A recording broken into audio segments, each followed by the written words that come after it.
राम रावण युद्ध चल रहा था। तब अंगद ने रावण से कहा, तू तो मरा हुआ है, मरे हुए को मारने से क्या फायदा। रावण बोला, मैं जीवित हूं, मरा हुआ कैसे। अंगद बोले, सिर्फ सांस लेने वालों को जीवित नहीं कहते, सांस तो लुहार की धौंकनी भी लेती है।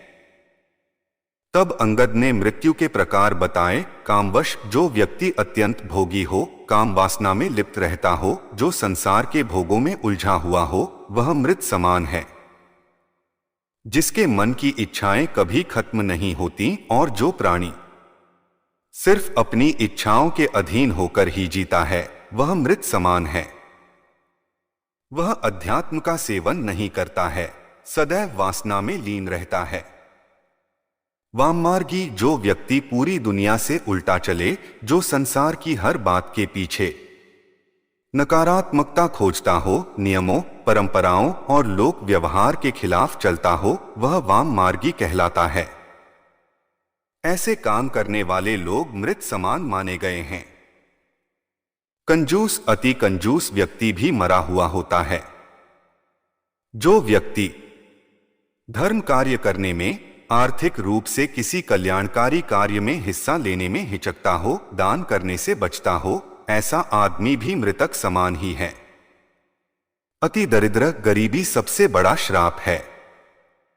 जो व्यक्ति धन, आत्मविश्वास, सम्मान और साहस से हीन हो, वह भी मृत ही है। अत्यंत दरिद्र भी मरा हुआ है। गरीब आदमी को दुत्कारना नहीं चाहिए, क्योंकि वह पहले ही मरा हुआ होता है। दरिद्र नारायण मानकर उनकी मदद करनी चाहिए। विमूढ़, अत्यंत मूढ़ यानी मूर्ख व्यक्ति भी मरा हुआ ही होता है। जिसके पास बुद्धि विवेक न हो, जो खुद निर्णय न ले सके, यानी हर काम को समझने या निर्णय लेने में किसी अन्य पर आश्रित हो, ऐसा व्यक्ति भी जीवित होते हुए मृतक समान ही है। मूढ़ अध्यात्म को नहीं समझता। अजसी, जिस व्यक्ति को संसार में बदनामी मिली हुई है, वह भी मरा हुआ है। जो घर परिवार, कुटुंब, समाज, नगर, राष्ट्र किसी भी इकाई में सम्मान नहीं पाता, वह व्यक्ति भी मृत समान ही होता है। सदा रोगवश जो व्यक्ति निरंतर रोगी रहता है, वह भी मरा हुआ है। स्वस्थ शरीर के अभाव में मन विचलित रहता है। नकारात्मकता हावी हो जाती है। व्यक्ति मृत्यु की कामना में लग जाता है। जीवित होते हुए भी रोगी व्यक्ति जीवन के आनंद से वंचित रह जाता है।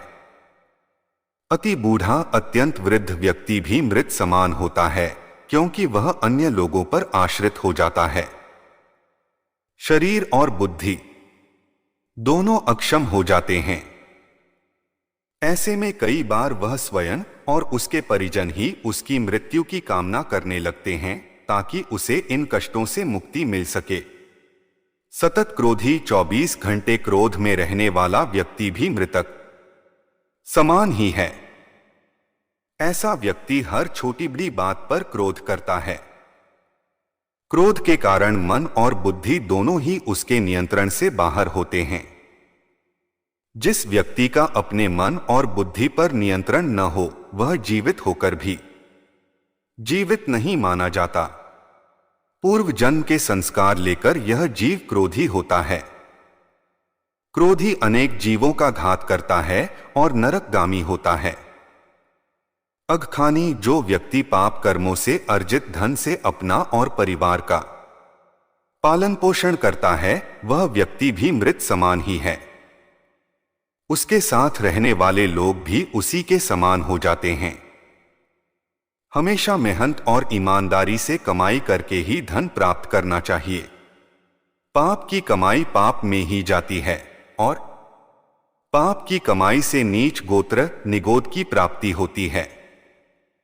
तनु पोषक, ऐसा व्यक्ति जो पूरी तरह से आत्मसंतुष्टि और खुद के स्वार्थों के लिए ही जीता है, संसार के किसी अन्य प्राणी के लिए उसके मन में कोई संवेदना न हो, ऐसा व्यक्ति भी मृतक समान ही है।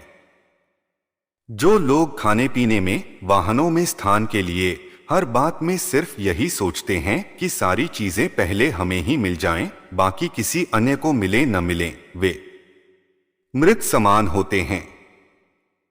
ऐसे लोग समाज और राष्ट्र के लिए अनुपयोगी होते हैं। शरीर को अपना मानकर उसमें रत रहना मूर्खता है, क्योंकि यह शरीर विनाशी है, नष्ट होने वाला है। अकारण निंदा करने वाला व्यक्ति भी मरा हुआ होता है। जिसे दूसरों में सिर्फ कमियां ही नजर आती हैं, जो व्यक्ति किसी के अच्छे काम की भी आलोचना करने से नहीं चूकता है, ऐसा व्यक्ति जो किसी के पास भी बैठे तो सिर्फ किसी न किसी की बुराई ही करे, वह व्यक्ति भी मृत समान होता है। परनिंदा करने से नीच गोत्र का बंध होता है। परमात्म विमुख जो व्यक्ति ईश्वर यानी परमात्मा का विरोधी है, वह भी मृत समान है।